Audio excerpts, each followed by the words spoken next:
Benny had always been a bright girl with a loud laugh and a heart full of dreams. In her childhood, she believed she could do anything: sing, speak, lead, create.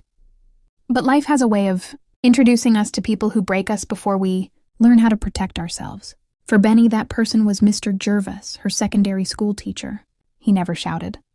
He never insulted her directly. Instead, he used a quiet, cold tone that cut deeper than any yelling ever could. "Are you sure you're meant for this? You don't look like someone who can lead. Your ideas are too big. Keep things simple." At first, Benny thought he was just trying to push her, but the more he spoke, the more her voice trembled, the more she began doubting herself. Slowly, he became the confidence killer, disguised as a mentor. By Form 4, Benny barely raised her hand in class. The girl who once volunteered for everything now sat silently, afraid of being judged, afraid of being wrong, afraid of failing. Years passed. Benny finished school, but the damage didn't leave.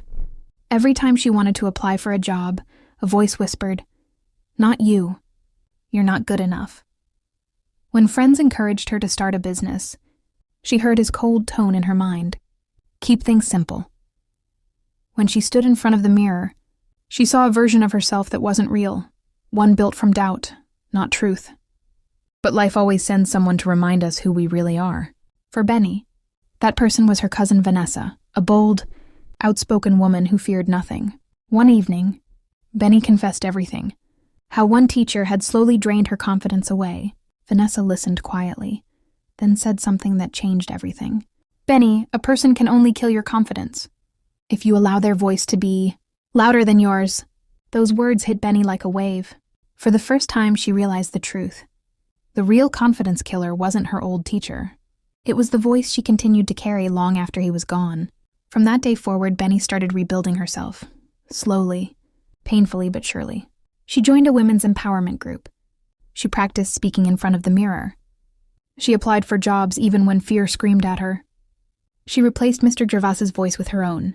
And little by little, the girl who once shrank into shadows began to rise again. 2 years later, Benny stood on a stage addressing a room full of young girls. Her hands shook at first, but her voice grew stronger with every word. "Never let anyone become your confidence killer," she said. "Not a teacher, not a friend, not even your own fears." The audience clapped, but Benny wasn't listening to them. She was listening to herself, and for the first time in many years, she loved what she heard.